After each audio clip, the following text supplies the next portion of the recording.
ስለ እስልምና እንድታስረዳኝ ፈልጌ ለማወቅ ፈልጌ ነው። እሺ አንተ ማል እንዴ ምንድነው የምታደናገረው? እየጠየቅክ ያለሁትን ፈትና ቦታውን አሳይ። በቃ ያው እኔ ትንሽ ከደር ማን ነው ብዬ ነው ጥያቄ የጠየቁ እኮ ሰው በዛኛው አካውንት ሸኝኸኝና በዚህኛው አካውንት መጣው መልስ መመለስ አችልም ኡስታዝ። እሺ እኔ አሁን ማወቅ የምፈልገውን ነገር መጠየቅ ያለብኝ ጠይቄ ማወቅ ያለብኝን ነገር አውቄያለሁኝና ሻሃዳ ለመያዝ ነው የፈለኩት። እሺ የምለውን ቃል አብረሽ እየተከተልሽ ነው።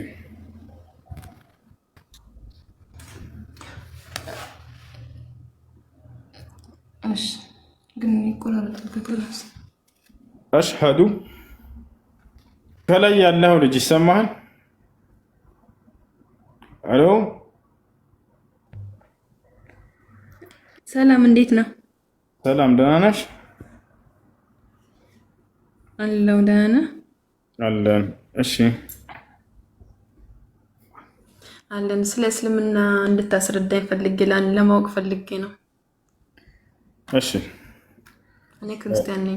አይሽ ኢስላም ብሎ ማለት አንድና ብቸኛ ለሆነው አምላክ ታዛዥ መሆን፣ እርሱም በብቸኝነት መገዛት ማለት ነው።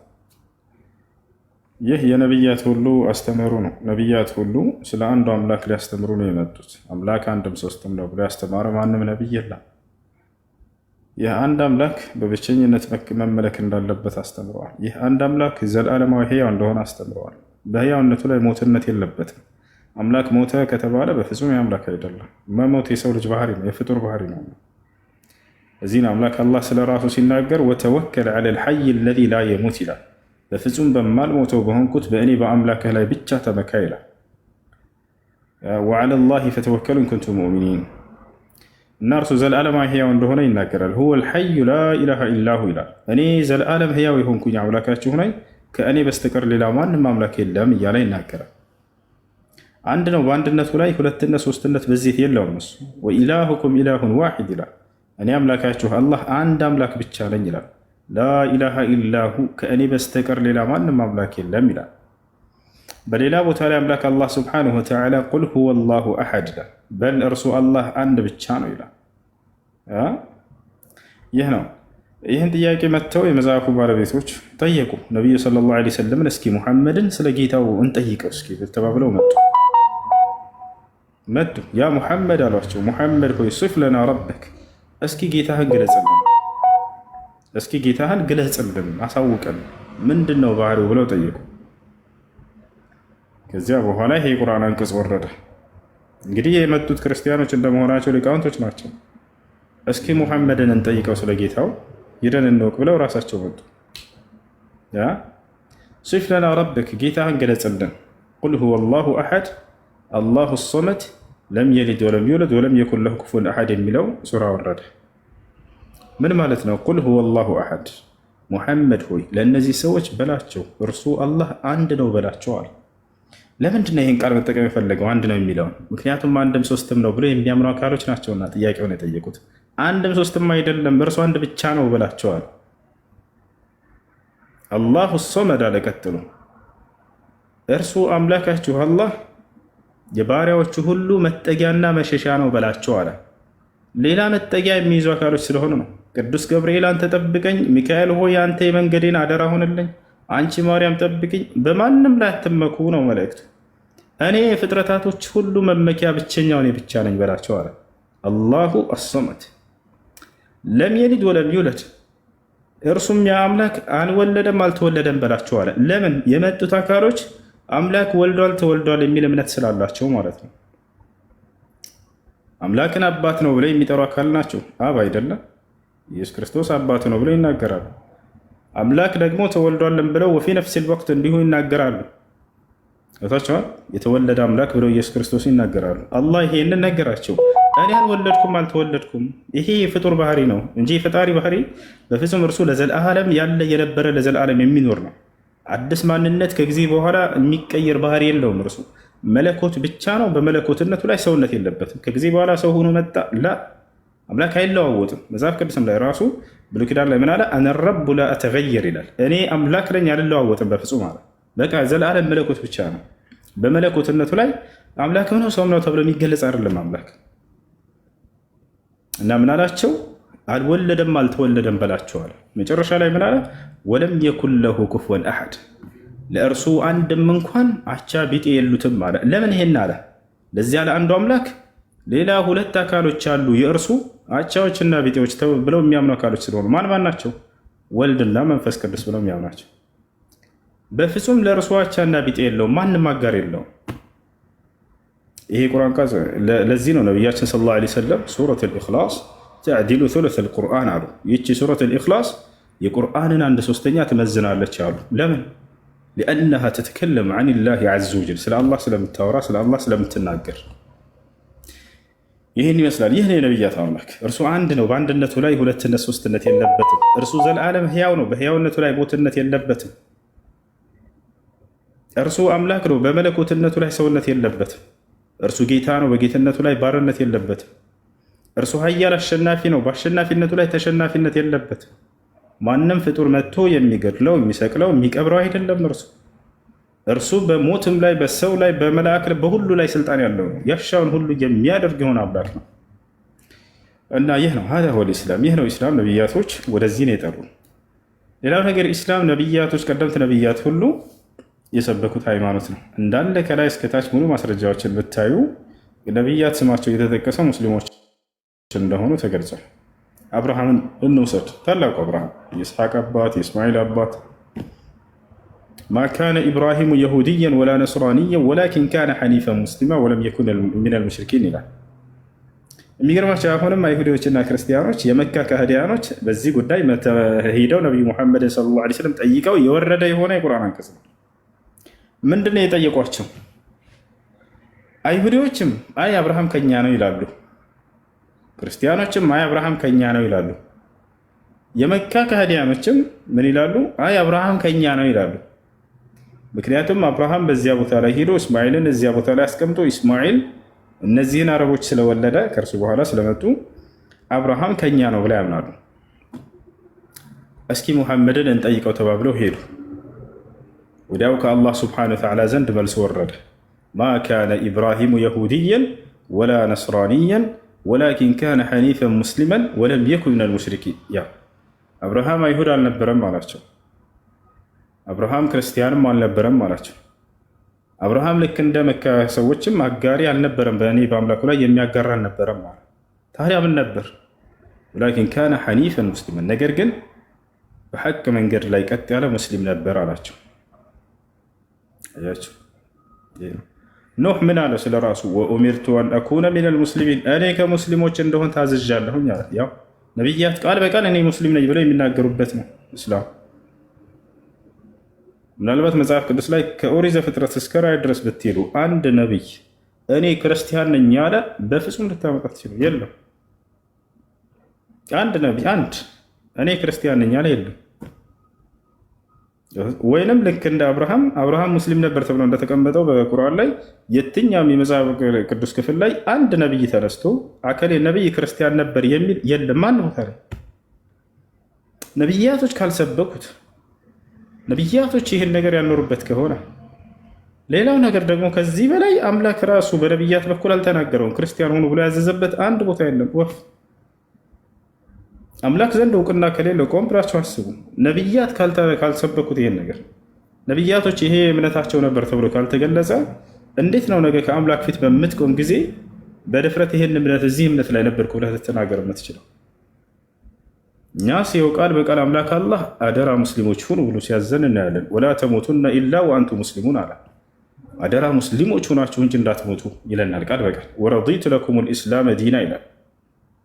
እስልምናን ሃይማኖት ብቻ ወደድኩላችሁ እያለ ይናገራል። በሌላ ቦታ ላይ ምን ይላል? ኢነ ዲነ ዒንደላሂ ልኢስላም ይላል። ከእኔ ከአላህ ዘንድ ቀጥተኛው ሃይማኖት ኢስላም ነው አለ። የቱ ጋር ነው እግዚአብሔር ክርስቲያን ሆኖ ብሎ ያዘዘው? የለም ወፍ መጽሐፍ ቅዱስ ላይ ከእኔ ዘንድ ተወዳጅ ሃይማኖት ክርስትና ነው። አይደል? ተውት። ይህን ክርስትና የሚለውን ቃል ሰርች አድርጉ፣ ወላሂ አታገኙት። ክርስትና ብላችሁ ጻፉ፣ የለም መጽሐፍ ቅዱስ ላይ። እና ይሄን ይመስላል ኢስላም ባጭሩ። አምላክ በነቢያት በኩል ለሰው ሁሉ የደነገገው ብቸኛው መለኮታዊ ሃይማኖት ነው። በዚህ ላይ ኑሩ ብሎ አዞናል። በዚህ ላይ ለኖረ ሰው በቀጣዩ ዓለም ቃል ገብቶልናል ምን እንደሚያደርግ ወደ ገነት እንደሚያስገባ ቃል በቃል አላህ ሙስሊም ከሆናችሁ ወገነት ትገባላችሁ እያለ ይናገራል። አለዚነ አመኑ ቢአያቲና ወካኑ ሙስሊሚን እድኹሉል ጀና ሱረቱ ዙኽሩፍ ላይ ምን አለ? እነዚያ ሙስሊም የሆኑትን ገነትን ግቡ ነው የምላቸው በቀጥታ እያለ ይናገራል። ይሄ ትልቅ ረፍት ይሄ ነው። በቃ ላከ እንዳዘዘህ አይተህ ነው አያየህ ባይ ነው። በቀጣዩ ዓለም ወዴት እንደምትሄድ ነግሮሃል ራሱ አለቀ። እና ይህ ነቢያቶችም ልጆቻቸውን ትውልዶቻቸውን አደራ ሙስሊም ሆኑ ሲሉ እናያለን። ያዕቆብን እንውሰድ። ወያዕቁብ ያ በንየ ኢነላህ አስጠፋ ለኩም ዲነ ፈላ ተሙቱነ ኢላ ወአንቱም ሙስሊሙን። ያዕቆብ ለልጆቹ ምን አላቸው? አደራ ልጆቼ ሙስሊሞች ሁናችሁ እንጂ እንዳትሞቱ በሌላ መንገድ ላይ አላቸው ይላል። ታዲያ ልጆቹስ ምን አሉ? አም ኩንቱም ሹሃዳአ ኢዝ ሐደረ ያዕቁብ አልመውት ኢዝ ቃለ ሊበኒህ ማ ተዕቡዱነ ሚን ባዕዲ ቃሉ ነዕቡዱ ኢላሀከ ወኢላሀ አባኢከ ኢብራሂመ ወኢስማዒል ወኢስሐቅ ኢላሀን ዋሂደን ወነሕኑ ለሁ ሙስሊሙን። ያ አንዱን አምላክ ብቻ እናመልካለን እኛም ለእርሱ ሙስሊሞች ነን ለእርሱ ታዛዦች ነን አሉ ይላል። ማን? የያዕቆብ ልጆች። ዮሴፍ የዮሴፍ ምዕራፍ የሚል አለ በቁርአን ላይ። ዮሴፍ ራሱ ምን ይላል? ተወፈኒ ሙስሊመን ወአልሒቅኒ ቢሷሊሒን አለ። አደራ አምላክ አላህ ሙስሊም አድርገህ ግደለኝ አለ። ያው ነቢያቶች በትክክል ቃል በቃል እምነታቸውን የገለጹበት ብቸኛው መለኮታዊ መጽሐፍ ቁርአን ብቻ ነው። እኔ ሙስሊም ነኝ እያለ ነቢይ ይናገርበታል። ሙስሊሞች ናቸው እያለ አምላክ ስለ እነርሱ ይናገርበታል። አምላክ ራሱ ሙስሊሞች ሁኑ እያለ ይናገርበታል። ሙስሊም ለሆኑት በቀጣዩ ዓለም ገነትን ትገባላችሁ እያለ ራሱ ቃል ይገባበታል። ይህን ይመስላል። እሺ አሁን መሰለህ ይሰማል ድምፄ? ያው ይሰማል።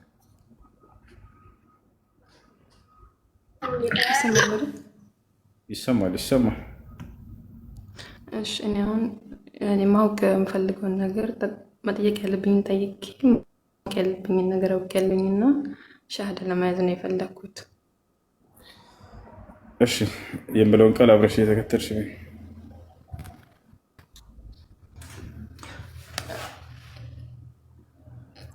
እሺ ግን ይቆራረጣል በክላስ። አሽሃዱ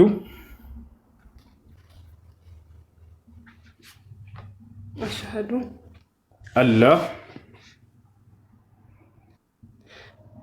መጀመሪያ ግን ፀጉሬ መሸፈን አለብኝ እንዴ? ፀጉሬ መሸፈን አለብኝ? ችግር የለውም። ብትሸፍኒ መልካም፣ ሸፍንም ከቻልሽ።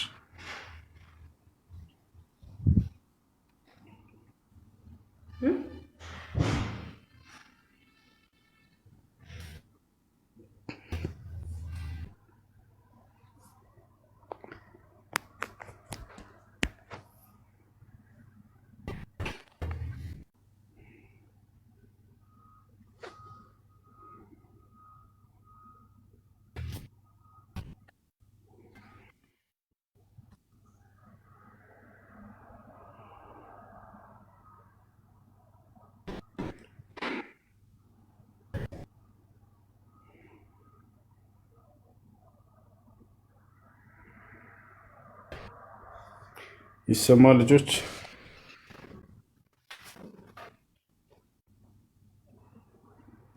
ይሰማል?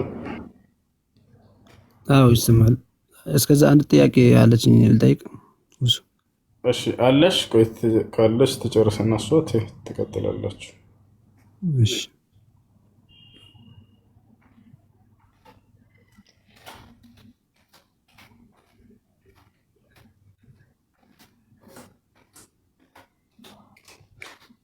ኔትወርክ ይዞኝ ነበረ።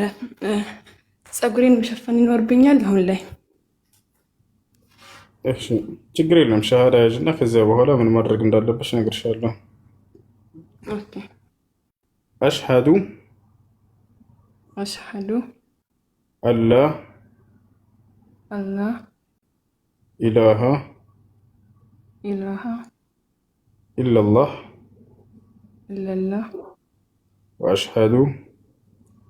ወአሽሃዱ አነ ሙሐመደን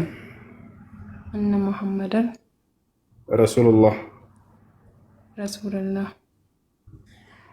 እሺ አሁን ያልሽው ቃል የሸሃዳ ቃል ወይም የምስክር ቃል ይባላል። ትርጉሙ አሽሀዱ አላ ኢላሃ ኢለላህ ማለት እነሆ ከአላህ በስተቀር በእውነት የሚመለክ ሌላ አምላክ የለም ብዬ መሰክራለሁ ማለት ሲሆን ወአሽሀዱ አነ ሙሐመድን ረሱሉላህ ማለት ደግሞ ሙሐመድም የአላህ መልእክተኛና ነብይ ናቸው ብዬ መሰክራለሁ ማለት ነው። ከዚህ በኋላ ሙስሊም ይመሻል። ስለ ሶላት አሰጋገድ ምናምን የምታስተምርሽ ሙስሊም ጓደኛ ታገኛለሽ? ላይ የለኝም፣ ብቻዬን ነኝ። እሺ ከላይ ያለችው ልጅ ፎሎ አድርጊያት። እሺ እሷ ታስተምርሻለች። ቢንት ሙስሊም የምትለዋ ቢንት ሙስሊም አናግራት። ኦኬ ሰላም አለይኩም ወራህመቱላሂ ወበረካቱ። ወአለይኩም ሰላም ወራህመቱላሂ ወበረካቱ። እሺ በቃ በውስጥ ጽፍልሻለሁ። ነይ ቶሎ ግሩፕ አስገባሻለሁ። እሺ አይ እሺ ሻወር ትወስጃለሽ ወይ አሁን ወይንም ነገ በተመቸሽ ሰዓት? አንድ ሰው እስልምና ሲቀበል ሻወር እንዲወስድ ታዟል። ያ ነው። እሺ እሺ አመሰግናለሁ። ያይሽ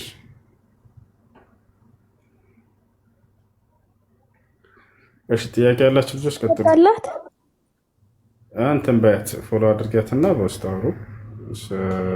አስተምሯት፣ ግሩፕ አስገባት። እሺ ጥያቄ ያላችሁ ቀጥሉ። አይሽ ጥያቄ ነበረኝ። አይሽ ኦኬ ይሰማል? ይሰማል። እሺ ብዙ ጥያቄዎች አሉኝ፣ ግን ሁለት ጥያቄዎች ልጠይቅህ። አንደኛው በእስልምና የነቢያት እምነት ነው ብላችሁ ታምናላችሁና ለእሱ አንድ ማስረጃ ስጠኝ። ከዛ ስለ ነጻፍ ጋር መጠይቅ ጥያቄ አለ። የነቢያት እምነት ነው የምትለኝ ማለት ቁርአንን ተንተርሰህ ሳይሆን፣ ለምሳሌ ከዛ በፊት የነበሩት ነቢያት እነ ኢሳ እነ ሙሳ የተለያዩ ነቢያቶች አለ ትላላችሁ። ለዛ ማስረጃችሁ ምንድን ነው? ኦኬ ስለ እስልምና ልጠይቅ መጥተሃል፣ ግን ከእስልምና ማስረጃ አንጮች አትፈልግም ማስረጃ። እሱን አካሄደ። ምክንያቱም ማልቀበልበት ምክንያት ምንድነው? ከሱ ውጭ ያሉ ማስረጃዎች ቁርአን ለሱ ማስረጃ ሊሆን አይችልም። ስለዚህ ስለ ክርስትና ልጠይቅህና ከመጽሐፍ ቅዱስ ውጭ ማስረጃ ልጠይቅህ ነው። ምን ትላለህ? ትስማማለህ? ኖ መልስ የምትሰጠኝ እኔን ተንተርሰህ ነው። አንተ ራስህ መልስ የምትሰጠኝ እኔን ተንተርሰህ ነው። በራስህ መልስ መስጠታችን ነው። ሚዛን አስቀመጥክልና የአንተ ሚዛን ለአንተ አዳምጥ እኔንም አይደለም። ኖ እንዳውራ አትፈቅድልኝም? አንተ መልስ አትፈቅድልኝም? አይደለም አንተ መልስ የምትሰጠኝ ክርስትናን ተንተርሰህ ነው። ማን የተንተራሰልህ? እኔማ ከራሴ ልመልስላቸው አልኳቸው። አያቸው አይደል? ክርስቲያኖች ይመጡና ጥያቄ ይጠይቁሃል። ስለ እስልምና ጥያቄ ያለኝ ግን ከእስልምና ማስረጃ አልፈልግም። ታዲያ እስከ መጽሐፍ ቅዱስ ልስጥህ? ከሂንዱይዝም መጽሐፍ ልስጥህ? ይሄንን ሚዛን እሺ ለአንተ ልጠቀመው ችግር የለውም። ለእኔ ልጠቀመዋለሁ፣ ለአንተም ልጠቀመው። እሺ ስለ ክርስትና ልጠይቅህና ከመጽሐፍ ቅዱስ ውጭ ልስጠኝ? የለም ወፍ ሙሴ ነብይ እንደሆነ ከእርሱ በፊት የተነገረለት አንድ ነብይ የተናገረለት አምጣ በሏቸው። ወፍ የለም ማስረጃ ለታች አለ አይደል? ይሄ ነው። ስለዚህ እኛ ግን በጣም የሚገርመው ወላሂ ላዚም የምንጠይቃቸው ከመጽሐፋቸው ነው። መልስ እንኳን የለውም ከመጽሐፋቸው ማለት ነው። ቅድም ልጅ በተናገርኩት ላይ ሊናገር ፈልገው ነው። ክርስትና የሚባል መጽሐፍ ቅዱስ ላይ የለም። በእኛ ላይ ግን እስልምና መጽሐፋችን ላይ እንዳለ እየተናገርኩ ነው አይደል? ለታች አለ አይደል?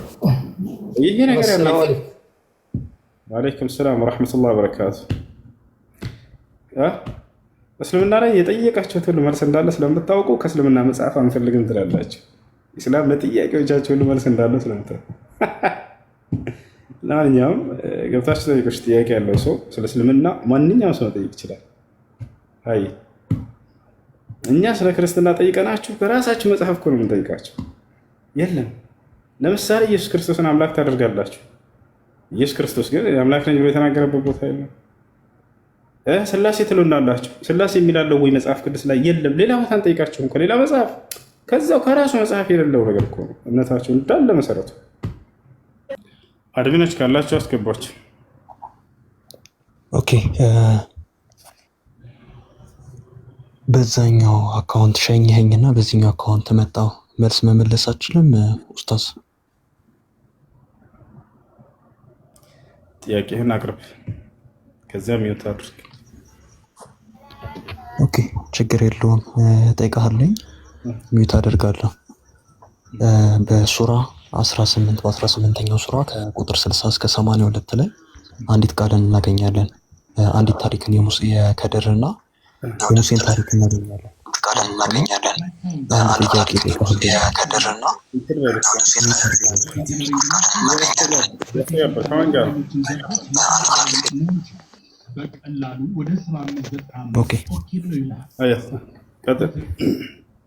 ካሊድ ምንድነው? ከድር ምንድን ነው? በእስልምና አስተምሮ መሰረት ከድር ማን ነው? ሱራ 18 ላይ የምናገኘው ከድር ትልቁ ላይ አድርጉት። እየጠየቅኩ ከሆነ ወንድም አለ ከድር ማን ነው? ትልቁ ላይ ሆነና ጥያቄውን ተሳይና ትልቁ ላይ ነህ። ከድርን አሳይ በቁርአን ላይ አታ ክፈት። ኦኬ ስሙን ነው የምትፈልገው? ክፈት። ወሬ አልፈልግም። አሁን የተናገርከው ነው አውጣና አሳየኝ። ክፈት። ስሙን ነው ወይ አንተ ያማል እንዴ? ምንድነው የምታደናገረው? እየጠየቅኩ ያለሁት ክፈትና ቦታውን አሳይ። በቃ ያው እኔ ትንሽ ከድር ማን ነው ብዬ ነው ጥያቄ የጠየቅኩ እኮ ሰውዬ። ያማል ያማናት ወለሰ ለሁለተኛ እስልምና ምን ያላችሁ ከድር መጽሐፍ ቃሉን ተልቀው እሱ ምትሉት ይሄ ነው። እንግዲህ መልስ መመለስ የሚባል ነገር አያውቅም። ተቃላ መልስ መልስ ሲባል ጥያቄ በጥያቄ እንትን ለማለት አድሚኖች የላቸውም። ጤነኛ አይደላቸውም እንዴ? ኢስላም እንደዚህ ነው ብሎ ተሳርቦ ለመምጣት ነው የወጣው። አድሚኖች ሁላቸውን አስወጣቸው ነው። እኔ ምንም ነገር ማለት ለዚህ ነው አድሚንነት አያቻቸው አይደለ? ክፈትና የተናገርከውን ነገር አሳይ ነው ያልኩት። የላቸውም ምንም ነገር። እንደዚህ ናቸው። 24 ሰዓት ከፍተው ስለ ኢስላም ሲሳደቡ የሚሆኑት እነዚህ ናቸው። እንግዲህ ይወታቸዋል አይደለ? 24 ሰዓት ለኢስላም ያላቸው ጥላቻ ማለት ነው። ክፈትና የተናገርከውን አሳይ ብቻ ነው ያልኩት። እንደዚህ ነው ለመና እንግዲህ ያመሃል እንዴ ምናምን ሰው ቢያንስ ለውሸት እንኳን እንዴት ማስረጃ አይኖረውም? ኧረ ተው፣ ሃይማኖት ነው፣ ቀልድ አይደለም። ህይወት አንድ የተደል ነች፣ ሁለተኛ እድል የላትም። ከሞት ካለቀ በቃ ወደ ሲሆን ነው ወላሂ ላዚም የምትሄዱት። ቆም ብላችሁ አስቡ፣ ቆም ብላችሁ አስቡ። እሺ ያን አንዱን አምላክ አምልኩ ነው ኢስላም ብላችሁ፣ ሌላ አይደለም። የአብርሃምን የኢስሐቅ የያዕቆብን አምላክ ብቻ አምልኩ ነው። በእርሱ በአንድነቱ ላይ አጋር የለውም። ሁለተኛ ሶስትነት የለበትም። ሞትነት የለበትም። ስለ ሰው ልጅ ኃጢአት ሞተ አምላክ ብላችሁ በእርሱ ላይ አትዋሹ ነው። ሁወል ሐዩ ላ ኢላሃ ኢላሁ ይላል። እኔ ዘለዓለም ህያው የሆንኩኝ አምላካችሁ ነኝ፣ ከእኔ በስተቀር ሌላ ማንም አምላክ የለም ይላል። አላሁ ላ ኢላሃ ኢላሁ አልሐዩል ቀዩም። እኔ አምላካችሁ አላህ ማለት ያ ነኝ፣ አንድና ብቸኛ ሆንኩ፣ ከእኔ በስተቀር ሌላ ማንም አምላክ የሌለ የሆንኩኝ፣ እኔም ዘለዓለማዊ ህያው የሆንኩት እያለ ይናገራል። ወደዚህ ስለጠራናችሁ ብቻ ኢስላምን መሳደብ ለምን? ወማ ነቀሙ ሚንሁም ኢላ ዩእሚኑ ቢላሂ ልዐዚይዝ አንዱን አምላክ ብቻ አምልኩ በተባላችሁ ሁሌ ስለ ረሱልና ስለ ኢስላም ስትሳደቡ መዋል ማለት ቆም ብላችሁ አስቡ። እኛ ወደ አብርሃም ወደ ኢስሐቅ ወደ ያዕቆብ መንገድ ልንጠራችሁ ነው የመጣ ነው፣ ሌላ አይደለም። ወላሂ አይደለም። አስአሉላህ የህዲየኩም ለልኢስላም نسأل الله الصبر للدعاة إلى الله سبحانه وتعالى. لا تيكلف كذا تيكس كذا. أدبناش سوينا. أوكي أستاذ سلام لأنت يون. بس سلام. አለው ጥያቄ አለኝ ለኔ የመጀመሪያው ጥያቄ ለምሳሌ ሰላት ሲሰገድ የነብዩ ስም ይጠራልና ለምሳሌ በአላህ ያመናው ሰው አላህ ብቸኛ አዳኝ እንደሆነ ያወቃና ያመና ሰው የነብዩን ስም ሳይጠራ ሰላትን ቢሰግድ ወይንም እሱም አላህን ብቻ ቢያመልክ መንግስተ ሰማያትን መግባት ይችላል? የነብዩን ስም ምን ብሎ ነው የሚጠራው የሚለውን መጀመሪያ ልናውቅ ይገባል። በሶላት ላይ ምን ብሎ ነው የሚጠራው ነብዩ መሐመድ ሰለላሁ ዐለይሂ ወሰለም ታውቃለህ? መሐመድ ረሱልላህ ምን ማለት ነው? ምን ማለት ነው? ትርጉሙን አላውቅም፣ ግን በሌላው ትርጉም ነብዩን መከተል ወይንም መልእክቱን መከተል የሚለው አለ። እንትኑ ደፍተሩ ነበረኝ ግን ይዤ አልገባውም። አሁን ቦታውን እነግርህ ነበር። እሺ፣ በነብይነታቸው ስለማመን የሚናገር ቃል ነው። ይታል አይደል? በነብይነታቸው ስለማመን ነው። እርሳቸውን በአምልኮ ደረጃ ማንሳት ከሆነ አይፈቀድም፣ በፍጹም ኃጢአት ነው። ነገር ግን ምንድነው የምንለው? ወአሽሀዱ አነ ሙሐመደን ዐብዱሁ ወረሱሉሁ እንላለን። ሶላት ስንሰግድ አተህያቱን ስንቀራ ጊዜ ሙሐመድም የአላህ አገልጋይና መልእክተኛ ናቸው ብዬ መሰክራለሁ ማለት ነው። ገብቶሃል? ይሄ ደግሞ በመጽሐፍም የታዘዘበት ነው። በሙሴ ነብይነት ታምናለህ አታምንም አንተ? ወደ እኛ እንመጣለን። በእኛ አሁን ነቢያቶችን ብንጠራም ባንጠራም እግዚአብሔርን ብቻ በማመናችን ወደ መንግስተ ሰማያት እንገባለን። ግን ሌሎች ጥረት አይደለም ጥያቄ። ሙሴ ነብይ ነው ብለህ ታምናለህ አታምንም አንተ? ነብይ እንደሆነ አምናለሁ። ነብይ አይደለም ብትልስ አንተ? ገነት ነብይ አይደለም ግን ነብይነቱን ብትክድ መንግስተ ሰማያት ትገባለህ አትገባም? የእሱን ነብይነት በሱ ጊዜ የነበሩት ናቸው ማመን ያለባቸው። እኔ አሁን የእሱን ነብይነት የማመን ግዴታ የለብኝም። ስለዚህ እግዚአብሔር የተናገረውን ቃል አንተ አትቀበልም። ነብይነቱን ሙሴ ነብይ ነው ያለውን ማለት ነው አይደል? እቀበላለሁ። አሁን የሚቀበለው እኔ የሚቀበለው የኢየሱስን ነው፣ የኢየሱስን ቃል ነው። ጥያቄ ስለ ኢየሱስ አይደለም። እግዚአብሔር ስለ ሙሴ ነብይነቱን የተናገረበትን አትቀበለውም? እግዚአብሔርን እንዴ? እግዚአብሔርን ለምን አልቀበልም? ስለዚህ ካልተቀበልከው እግዚአብሔርን ወደ ገሃነም ትገባለህ። አገባ አሁን ወቅት አለ። ለምሳሌ ሙሴ ቅድም ስታወራ ነበር ስለ ወቅት አይደለም። እግዚአብሔር ሙሴ ነብይ ነው ብሎ የተናገረበትን ባትቀበለው እግዚአብሔርን ገነት ትገባለህ አትገባም? እኔ አሁን ሙሴን የመቀበል ግዴታ የለብኝም። አሁን ጥያቄውን እንትናት ብለህ አዳምጠኝ። እግዚአብሔር የሙሴ ነብይነት የተናገረበትን መጽሐፍ ቅዱስ ላይ አይ እግዚአብሔርን አልቀበልም ይሄን ሙሴ ብሎ ነብይ ነው ብሎ የተናገረበትን ብትል መንግስተ ሰማያት ትገባለህ አትገባም? መካድ የለብኝም፣ አልገባም። ስለዚህ የእግዚአብሔርን ቃል የካደ ሰው ወዴት ነው የሚሄደው? ወደ ገነት ይገባል ወደ ገሃነም? የእግዚአብሔርን ቃል የካዳው ወደ ገሃነም ነው የሚገባው። አሁን ጥያቄ ደግሞ በአጠራር ላይ ነው። አሁን ለምሳሌ እኛ ነቢያቶችን አንተ ስለምንል ይቅርታ እያደረጋችሁልኝ በቀደም ዕለት ገብቼ ታምራት መልሰልኛል። በቃ ሰማሁ። ስለዚህ ነው ጥያቄን አልጨረስኩም። ቆይ ልጅ ልመልስልህ፣ አዳምጠኝ። አሁን ጨረስኩኝ። እሱን እንድታውቅ ነበር። አሁን እዚህ ቦታ ላይ አላህ የነቢዩ ሙሐመድ ሰለላሁ ዐለይሂ ወሰለም ነብይነት ራሱ ነግሮናል። አምላክ የተናገረውን አምነን መቀበል ግዴታ ነው። አንተም እንዳልከው ማለት ነው። ልትክድ ይገባል ወይ ስለ ልክድ አይገባኝም። ልክ እንደዚያው እኛ ነብይነታቸውን ብቻ እናምናለን። ገብቶሃል አይደል? ያሰጋገድ ስርዓት አለው። ሶላት በምንሰግድ ጊዜ የዛኔ ስማቸውን ለምንድን ነው የምንጠራው? ከአምላክ ጋር እያስተካከልን አምላክነታቸውን ከሆነ በፍጹም አናደርገውም። እኛ የአምላክ አገልጋይና ነብይነታቸውን እመሰክራለሁ የሚል ቃል ነው። ገብቶሃል አይደል? ይሄንን አምላክ ራሱ ስለነገረን ያንን እንቀበላለን። በሶላት ላይ የምንጠራው ከአምላክ ጋር በማስተካከል ነው ወይ ከሆነ ጥያቄዎች ኧረ በፍጹም አይደለም። በዛ በፍጹም አናደርገው። እርሳቸው እንዳውም አስጠንቅቀውናል፣ ከአምላክ ጋር በፍጹም እንዳናስተካክላቸው ማለት ነው። ላ ተጥሩኒ ከማ አጠረት ነሳራ እብነ መርየም ኢነማ አና ዓብዱን ፈቁሉ ዓብዱላሂ ወረሱሉሁ አሉ ሲናገሩ፣ አደራችሁን ክርስቲያኖች የማርያምን ልጅ ከልኩ በላይ ከፍ ከፍ አድርገው ከመለኮት ጋር እንዳስተካከሉት እኔንም ትውልዶቼ በመሲሁ ላይ የተሰራው ስህተት በእኔ ላይ እንዳይሰራ ከልኬ በላይ ከፍ ከፍ አድርጋችሁ ወደ መለኮት ወደ አምላክ ጋር እንዳታስተካክሉ እንዳታነሱ ይብላል። አያችሁ። ስለዚህ ነቢያችን ሰለላሁ ዐለይሂ ወሰለምን በጥንቃቄ ነው እኛ የምንሄደው። በእርሳቸው ላይ መልእክተኛነታቸው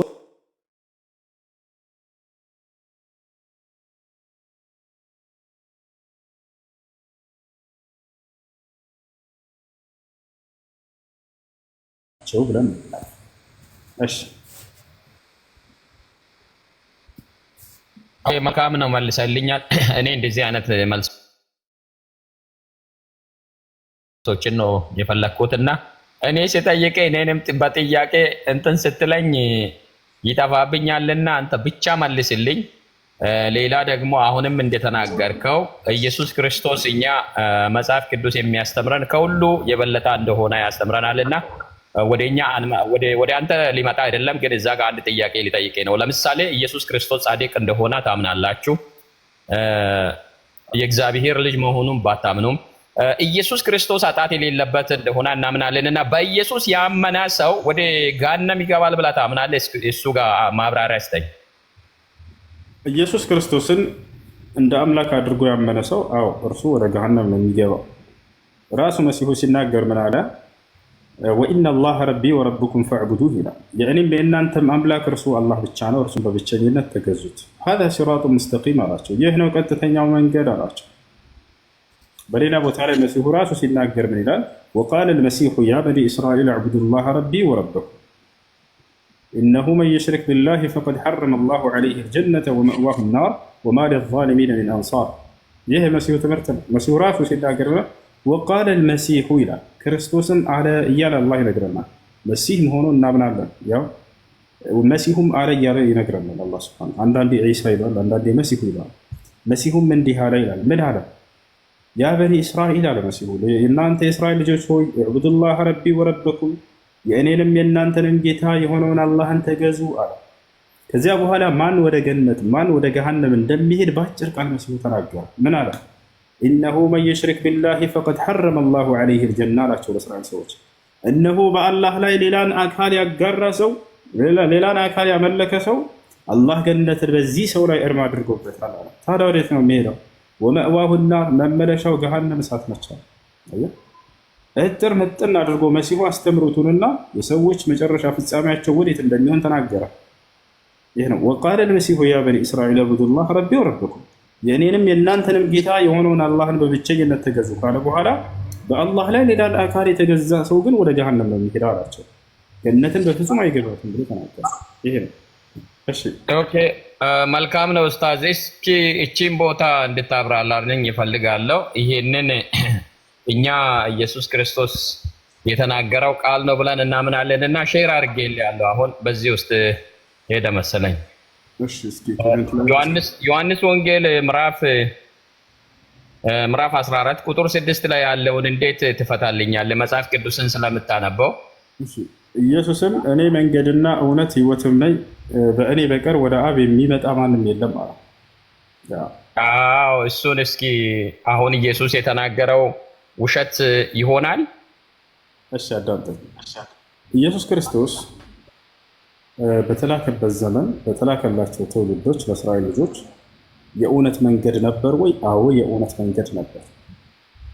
ኢየሱስ ክርስቶስ ወደ እውነት የሚመራ መልእክተኛ ነበር። ታውቃለህ አይደል? የህይወት መንገድ ነበር ወይ? አዎ የህይወት መንገድ ነበር። ህይወትን በእርሱ በቀር ካልሆነ ያገኙ ነበር። የህይወት ማለት ነው የዘላለማዊ ህይወት ማለት ነው። ያ ማን ነው? የቀጣዩ ዓለምን ህይወት ነው። ሞት የሌለበት ዘላለማዊ ህይወት የሚገኘው ለእስራኤል ሰዎች በመሲሁ በኩል ሲሄዱ ነበር። ያለ እኔ በቀር ማንም ወደ አብ የሚሄድ የለም አላቸው። አዎ በእርሱ በኩል ካልሆነ ማንም ወደ አንዱ አምላክ ሊሄድ አይችልም ነበር። ቃል በቃል ይሄን ለነቢዩ ሙሐመድ ሰለላሁ ዐለይሂ ወሰለም ሲናገር ብላለ አላህ ሙሐመድ ሆይ አለ ቁል ኢን ኩንቱም ቱሒቡነ አላህ ፈተቢዑኒ ይላል። አንደኛ በሱራ አል ዒምራን ላይ ምን አላቸው? ወአነ ረሱለ ሐቁን ይላል። ነቢዩ ሙሐመድ እውነት ነው ይላል። እውነት ነው ስላለን አምላክ ነው ማለት ነው? ላ አይደለም። የእውነትን መንገድ የሚመራ ነው ማለት ነው ትርጉሙ። መሲሁም ያለ እኔ በቀር ወደ አብ የሚሄድ የለም ሲል ጊዜ እርሱ በእርሱ በኩል ወደ አንድ አምላክ የሚደረስ መሆኑን እየገለጸ ነው። ታላላ አነ ረሱለ ሐቅ ይላል አላህ። መልእክተኛ ሙሐመድ እውነት ነው ይለናል። በሌላ ቦታ ላይ ምን ይላል ደግሞ? ቁል ኢን ኩንቱም ቱሒቡነ አላህ ፈተቢዑኒ ያለ ሙሐመድ ሆይ ሰዎችን እንዲህ ብለህ ንገራቸው አላህን የምትወዱ እንደሆናችሁ እኔን ተከተሉ ይበላቸው። ያለ አንተ በቀር ማንም ወደ እኔ ማንም ሊመጣ አይችልም ይላል። አየህ። ስለዚህ ነቢያቶች ወደ አምላክ የሚያዳርሱ የእውነት መንገድ ናቸው፣ የህይወት መንገድ ናቸው። ያለ እነርሱ ማንም ሰው በራሱ ወደ አምላክ ሊሄድ አይችልም። ለምን ከተባለ አምላክ ቃሉን ራእዩን የገለጠው በእነዚህ በነቢያት በኩል ነውና። ወታል አይደል? ያ ነቢይ መሲሁ በዘመኑ የተላከለት ትውልድ በእርሱ በኩል ካልሆነ በስተቀር በፍጹም ወደ አምላክ ሊሄዱ አይችልም ነበር። እንዴት ሊያውቁ ይችላሉ የአምላክን መንገድ? የግዴታ ከአምላክ የተላከ መልእክተኛ ነው ሊያሳውቃቸው የሚገባው። ለዚህም ነው አምላክ አላህ ሱብሓነሁ ወተዓላ ሐዋርያቶችን መሲሁ የሚናገረውን ስሙ ይላቸዋል። በእርሱ በኩል ቃልን ይልክላቸው ነበር። ከዚያ ያንን እነርሱ ይተገብራሉ። ለምሳሌ በሱራ አልዕምራን አልማኢዳ ላይ የማኢዳ ምዕራፍ 5 ቁጥር 111 ላይ ሐዋርያቶችን በመሲሁ በኩል አላህ ሲያናግራቸው እናያለን። ምን ይላቸዋል? ወኢዝ አውሐይቱ ኢለል الحواريين أن آمنوا بي وبرسولي قالوا آمنا واشهد بأننا مسلمون ይላል። አምላክ አላህ ምን አለ? ወደ ሐዋርያቶችም ቃሌን ባስተላለፍኩ ጊዜ አስታውስ ይላል። በማን በኩል? በመሲሁ በኩል።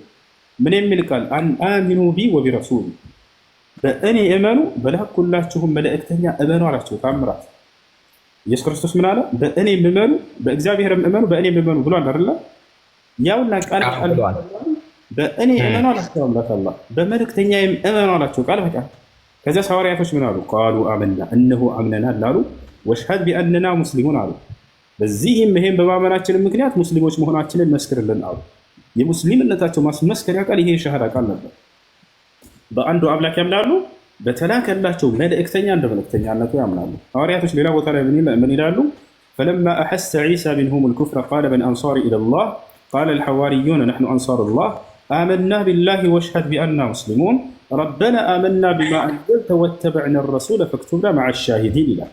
ሐዋርያቶች ምን አሉ? አመና ቢላህ አሉ፣ እነሆ በአንዱ አምላክ በአላህ አምነናል አሉ።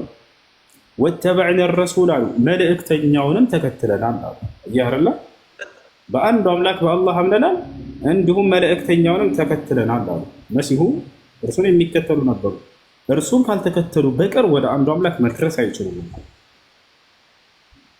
ይህን ይመስላል። እሺ መልካም ነው። አሁን ወደ ሚልጃ ሊጠይቅ እና ኢየሱስ ክርስቶስ ሚልጃው ለዘላለም ነው ይላል። ዛሬም ስለኛ ይማልዳል ይላልና ዛሬ ኢየሱስ መማለድ አይችልም? እሺ እንግዲህ ምልጃ የሚያስፈልገው መቼ ነው ከተባለ የፍርዱ ቀን ነው። የፍርዱ ቀን ምልጃ ያስፈልጋል ወይ? አዎ ያስፈልጋል። የዛኔ ሰዎች ወይ ወደ ገነት ወይ ወደ ገሃነም የሚባሉበት ዓለም ነው። ዛሬ ላይ የፈተና ዓለም ነው። ዛሬ ላይ ታዲያ ምንድነው ከሰው ልጆች የሚጠበቀው ከተባለ አምላክ በነቢያት በኩል ያወረደውን ሕግና ስርዓት መኖር ነው። አምላክ በዚህ እመኑ እንዲህ አድርጉ ብሎ ያዘዘዋል አይደለ? በነቢያት በኩል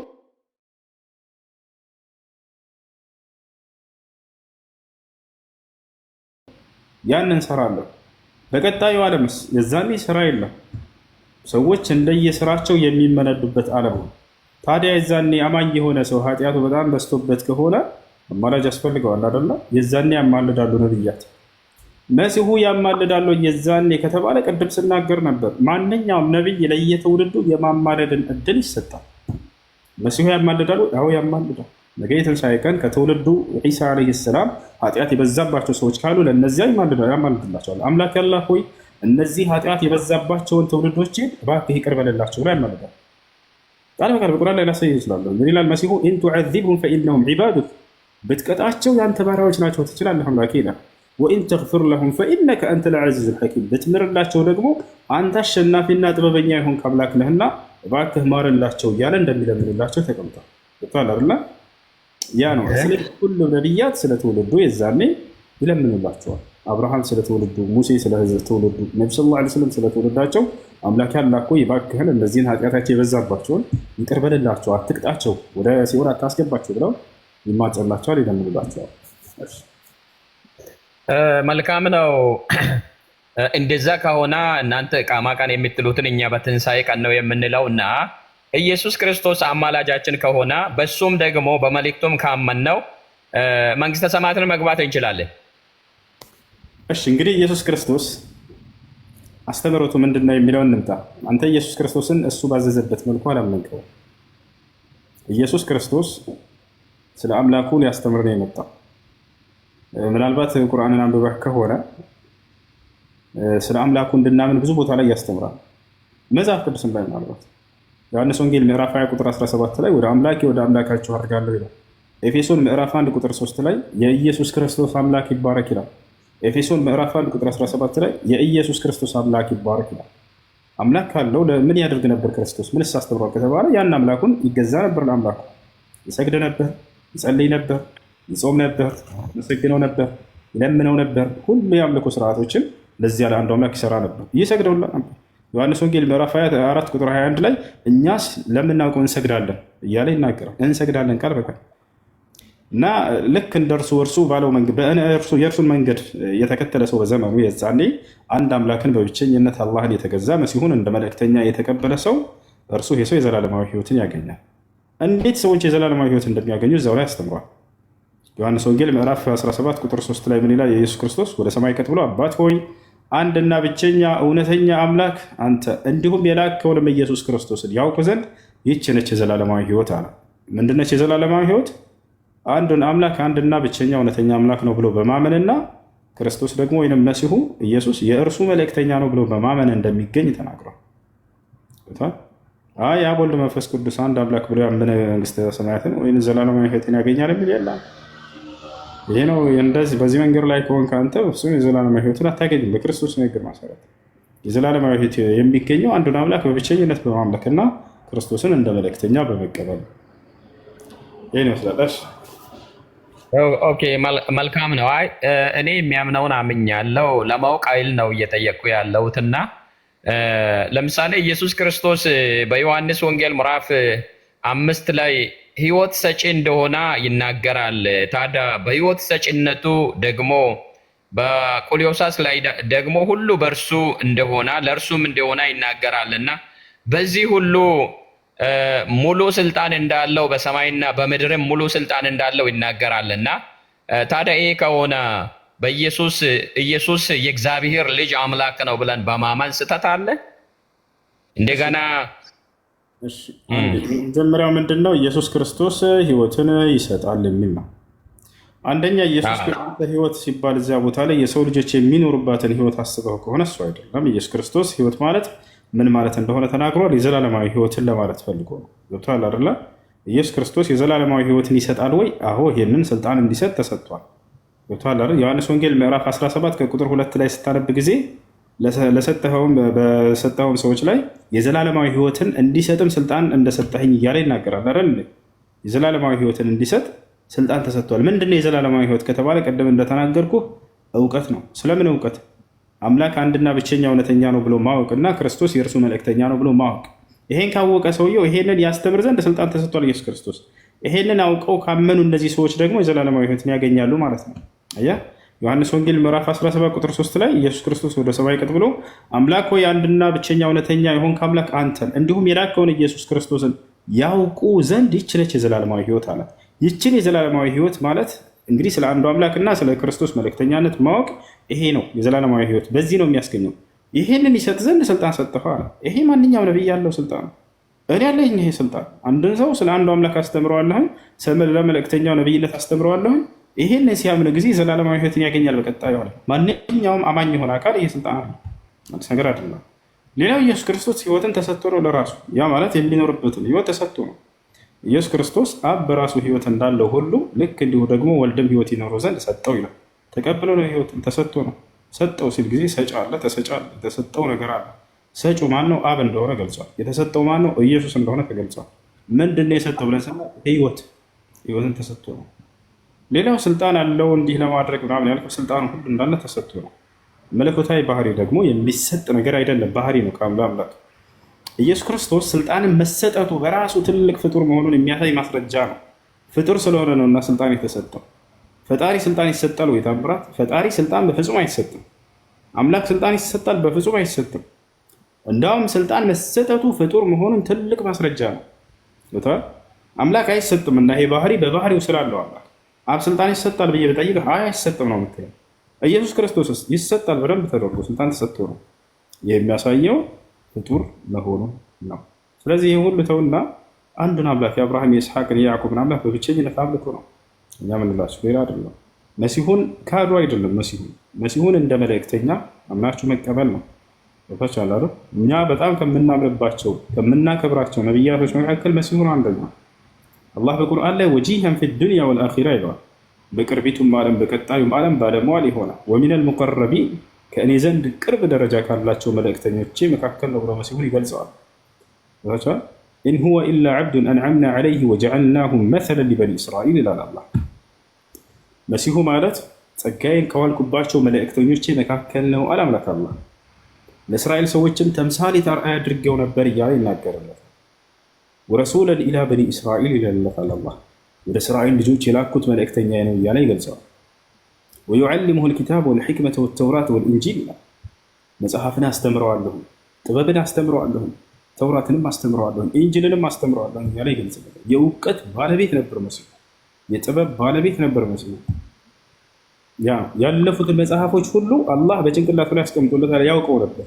በዚህ መጽሐፋቸው ላይ እንዲህ ይላል እያለ እየጠቀሰ ያላቸውን ስህተት ሁሉ እያረመ እንዲነግራቸው አድርጎታል። አላህ ሱብሓነሁ ወተዓላ አያ ሚን አያቲላህ ነው መሲሁ በእስልምና መሲሁ ተአምር ነው። እሱ በራሱ ሰውየው ተአምር ነው። ያጀማ አላህ በቁርአን ላይ ቃል በቃል ተአምር ነው እያለ ይገልጻል።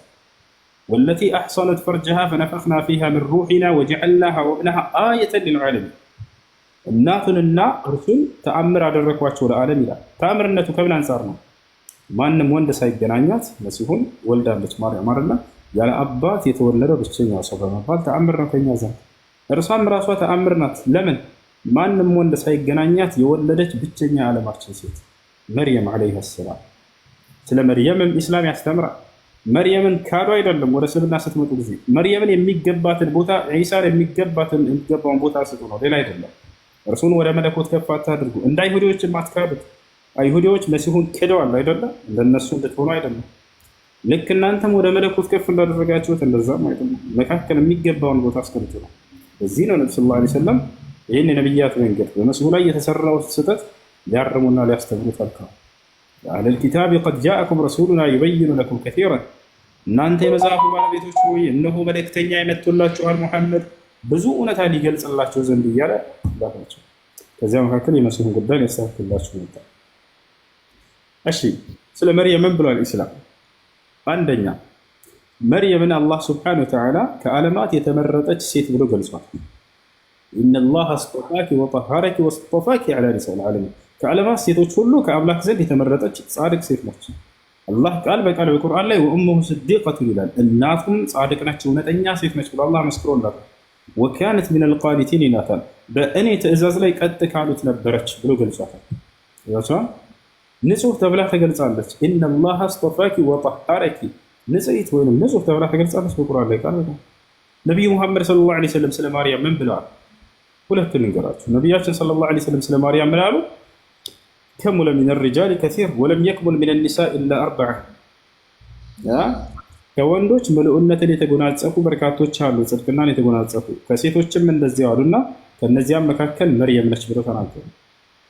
ስለ ቀጣዩ ዓለም ነቢያችን ሰለላሁ ዐለይሂ ወሰለም ስለ ማርያም ሲናገሩ ምን አሉ? ቃለ ነቢዩ ሰለላሁ ዐለይሂ ወሰለም አፍደል ኒሳኢ አህሊል ጀነ አርበዐ ወሁም መርየም ወአሲያ ወፋጢማ ወኸዲጃ። ነቢያችን ሰለላሁ ዐለይሂ ወሰለም ምን አሉ? የጀነት ታላላቅ የሚባሉ ሴቶች አራት ናቸው አሉ። አንደኛ መርየም፣ አሲያ፣ ፋጢማ፣ ኸዲጃ እነዚህ ብለው ገለጻቸው። ስለዚህ በዚች ዓለም ምልኡነትን የተጎናጸፈች በቀጣዩ ዓለም ደግሞ ገነት ነች ብቻ ሳይሆን የገነት ታላቅ ሴት ብለው ገልጸዋል። هذه መርየም في الإسلام ይችነች መርየም በእስልምና መነጽር። እሺ መልካም ነው። አልጨረስኩም፣ ግን ብዙ ጥያቄ ምናልባት ሌሎች ካሉ እንትን እያልኩኝ ነው እንጂ አሁንም የተወሰኑትን ጥያቄዎች ምናልባት እድል ካለ ሊጠይቅህና እወጣለሁ።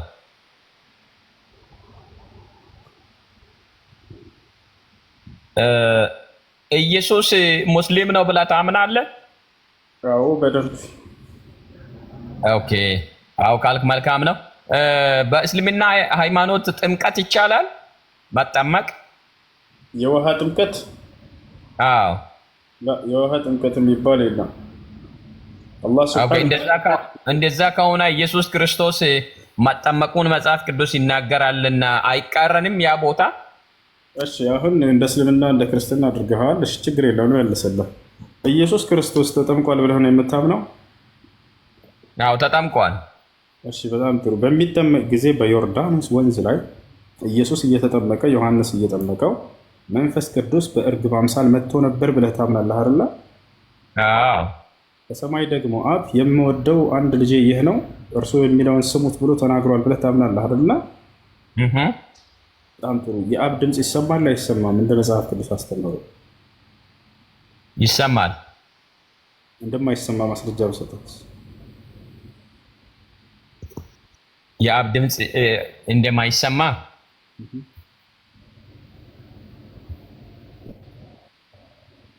የት ጋር ትሰጠኛለህ? ዮሐንስ ወንጌል ምዕራፍ 5 ቁጥር 37። ዮሐንስ ወንጌል ምዕራፍ ስንት? ምዕራፍ 5 ቁጥር 37 ያ ኢየሱስ ክርስቶስ የተናገረበት አይደል እንዴ? አዎ ቃል በቃል ኢየሱስ ክርስቶስ ሲናገር የአብ ድምፅ እንደማይሰማ ተናግሯል። ዮሐንስ የት ሰምቶ ነው የአብ ድምፅ ተሰማ ብሎ የጻፈልህ? የምወደው አንድ ልጄ ብሎ የጻፈው። አያችሁ፣ ይህ ነገር ጥምቀት ስህተት እንደሆነ ከዚህ መረዳት ትችላላችሁ። የአብ ድምፅ እንደማይሰማ ኢየሱስ አስረግጦ ተናግሮ ሄዶ ዮሐንስ ግን ሰምተናል ብሎ ጽፏል። ማነው ትክክለኛ? ምን ብለው ነው እዛ ጋር? ወይንም ከፍታ አንብብልኛ፣ ሳታነበው ባታደርግ መልካም ነው። ማስረጃም እንዲሆን ቅድም አንተም አንብብ ስትል ነበረ። ወይንም እንዲያነብ እድሉን ስጠኝ። ችግር የለም አንብብሽ፣ ተነባለህ። ሌላ አንብብልህ ለውጣለህ ወይ ታወጣለህ? ኦኬ እስኪ መጽሐፌን ልጻፍና ዮሐንስ ወንጌል ምዕራፉንና ቁጥሩን ምዕራፍ ስንት ነው ያልከኝ? ምዕራፍ 5 ቁጥር 37 ምዕራፍ 5 ቁጥር 37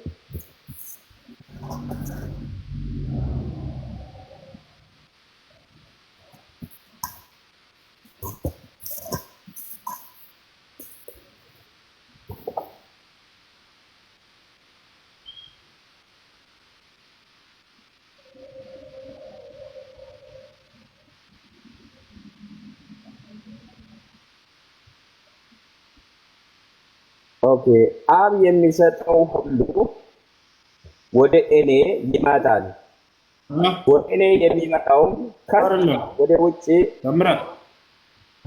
ተምራት ዮሐንስ ወንጌል ቁጥር 37 እኔ 6 ነው የከፈትኩት። ይቅርታ ማብራቴ አይታየኝም በደንብ። ኦኬ 5:37 የላከኝ አብ ራሱ ስለ እኔ መስክሯል። ይሄንን አይደል? ጨረሰ። ምን አለ ኢየሱስ? ኦኬ ማብራቴ አስቸጋሪ ነው። ቆይ ቦታውን ላግኛ።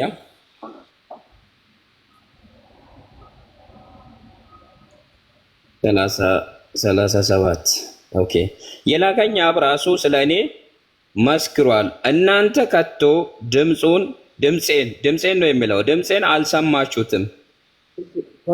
ድምፄን አይደለም ድምፁን አልሰማችሁትም የሚለው እኮ እነሱ ስላልሰሙት እንጂ ድምፁ አይሰማም አይደለም። የአብ ድምፅ አይሰማም ሳይሆን እነሱ ናቸው ያልሰሙት። ድምፄን አይደለም የሚለው ድምፁ እንደው የሚለው የአብን ድምፅ አልሰማቸውም ብሏቸው እነሱ ናቸው እንጂ ያልሰሙት አይሰማም አይደለም። አሁን አልሰሙም እና አይሰማም አንድ አይደለም። ችግር የለውም። እሺ እናንተ በእነሱ በሚለው ላይ ያዘለት ችግር የለውም። እሺ ዮሐንስ አይሰማም ሲባል ድምፅ የለውም የሚሰማ ነገር እንደሌለ አይነት ነገር ነው። አማርኛ ከኔ በበለጠ ስለምትፈታ እነሱ አልሰሙም እያለ ነው። ታዲያ ዮሐንስ የት ሰምቶ ነው የጻፈው? የት ሰምቶ ነው የጻፈው? እነዚህ ሰዎች እኮ ያልሰሙት ልባቸው ደንዳና ስለሆነ ስለማይቀበሉት ሪስፔክትም ስለሌላቸው እንጂ ዮሐንስ የሚቀበል ሰው ነው። ለሚቀበሉት ነው፣ ለማይቀበሉት አይሰማም የሚል ትርጓሜ ከየት ነው ያገኘው? እንዴ አንተ ቁርአኑን እንዳነበብከው ነው እንዴ? ለሌሎች ፍቺ የለው አይደለም። ስለ ቁርአን አይደለም አሁን ጥያቄ። ችግር የለውም። እኔ በምፈታለህ ፍቺ ላይ ትጠይቀኛለህ። ደስ ያለህ አንተን ፈታህ አይደለ? አዎ በጣም ቅዱስ የሚፈታላ። ኦኬ በጣም ጥሩ። እንደሱ ብሎ ይፈታልህ ማን ነው? አይ ማን ነው ሳይሆን ይፈታል፣ ትርጉም አለው። ማስረጃ እሺ ያሳየን። ችግር የለውም። እንደሱ ብሎ ይፈታልህ ማን? እንደሱ ብሎ ይፈታልህ አሳየን። ማስረጃ እንዳትጠይቀኝ። መጽሐፍ ቅዱስ የሚፈታው በሊቃውንቶች ነው፣ በአዋቂዎች ማለት ነው። ሊቃውንቶች የፈታ እንደሱ ብሎ አንድ ሰው ጥቀስልሽ። አንተ ወደዛ ለምን ትሄዳለህ? ለማንኛውም ድምፁን ከቶ አልሰማችሁትም ብሏቸዋል። መልኩንም አላያችሁም አለ። አሁን ላስረዳ እንዳልሰሙት ከምን ጋር አነጻጽሮ ነው ያነሳለህ? ከመልኩ ጋር። ያመኑ ሰዎችስ? እሺ የካዱ ሰዎች መልኩን አያዩትም ብለው፣ ያመኑ ሰዎች የአብን መልክ አይተዋል ወይስ አላዩትም? ያመኑ ሰዎች አብን የሚያዩ በክርስቶስ ነው። አብ አይታይም። አብ አይታይም። በጣም ጥሩ አየሁ አይደለ? ልክ እርሱ እንደማይታይ ሁሉ አለመታየቱንም አብሮ ገለጸለን። እንደማይታይ ሁሉ በሌላ ጥቅስ ላይ ላሳይ ይችላል። ብዙ ቦታ አብ እንዳልታየ ሁሉ ድምፁም አልተሰማም። አብሮ እዚያው አነጻጽሮ ላይ ያነሳል። ገብቶሃል አይደል? መልኩን እንደማያዩ ሁሉ ድምፁን በፍጹም እንዳልሰሙት እየገለጸላቸው ነው። ጢሞቴዎስ ምዕራፍ 6 ቁጥር 16 ላይ ምን ይላል? የማይሞተውም እርሱ ብቻ ነው አለ። ማንም ሰው እንኳን አላየውም፣ ሊያየውም አይቻለው። ማንም ሊቀርበው በማይችል ብርሃን ውስጥ ይኖራል። ክብር ከዘላለም እስከ ዘላለም ለእርሱ ብቻ ይሁን አሜን ይላል አይደለ? ታብራት ማንም ሰው እንኳን አንድም ሰው እንኳን አላየውም። ስለዚህ አለመታየቱን አብሮ እዛው ጋር አነጻጽሮ ሲገልጽልህ ጊዜ ድምፁን አለመሰማቱን ሲገልጽልህ እንዳልታየ ሁሉ መልኩ ልክ እንዲሁ ደግሞ ድምፁም ሊሰማ የማይችል እንደሆነ ይገልጻል ማለት ነው። ይሄን ይመስላል። እሺ አንድ ጊዜ ጠብቁ ይመጣል። አይ እዚህ ጋር ያ ድምፅ አይሰማም። እሱ እህቴ የ8 ዓመት ሆና ያኔ ካፈር ሆና ነው የሞተችው እና እኛ ሁላችን አሁን ቤተሰብ ሙስሊሞች ነን። ለሷ ሰደቃ ብንሰጥ እንዴት ይታያል? 8 ዓመት ህፃን ልጅ? አዎ እሷ የ8 ዓመት ሆና ነው። ማን ነው እንደዛ ያደረጋት? አላህ ነው። ማን ነው ማለት በራሷ ነው ወይስ ቤተሰብ ሌላ አካል ነው ወደ ክርስቲያን ያደረጋት? ማለት በፊቱንም ቤተሰቦቻችን ክርስቲያኖች ናቸው፣ ግን አሁን አልሐምዱሊላህ ሁሉም ሰልመዋል። እሺ ለማንኛውም 8 ዓመት ነች። ለአቅመ ሔዋን አልደረሰችም። ለአቅመ ሔዋን ሳይደርሱ ስለ እስልምና ሳይሰሙና ሳይረዱ የሞቱ ህፃናቶችን አላህ ዝም ብሎ በከንቱ ወደ ጀሃነም የሚያስገባ አምላክ አይደለም። ነቢያችን ሰለላሁ ዐለይሂ ወሰለም ሐዲስ ላይ ሲናገሩ ምን አሉ? ወለዚ ነፍሱ ሙሐመድን ቢየዲህ እነሁ ላ የስመዑ ቢ አሐዱን ሚን ሃዚሂል ኡማ የሁድዩን አው ነስራንዩን ሱመ ለም ዩእሚን ቢ ወቢለዚ ኡርሲልቱ ቢሂ ኢላ ካነ ሚን አስሓቢ ናር አሉ። ምን አሉ ነቢያችን ሰለላሁ ዐለይሂ ወሰለም ስለ ህፃናት ልጆች እና እስልምናን ስላልሰሙ ሰዎች እጣ ፈንታ ሲናገሩ ማለት ነው። በቀጣዩ ዓለም የሚሆኑት ነፍሴ በእጅ በሆነችው በአምላኬ በአላህ ስም እምላለሁ አሉ።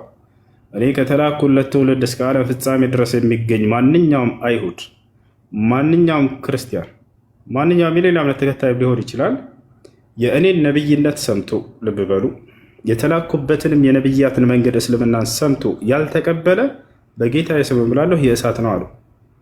በዚሁ አንጻር ያልሰማስ እሳት አይሆንም ማለት ነው። ገብታች አለ አይደለ?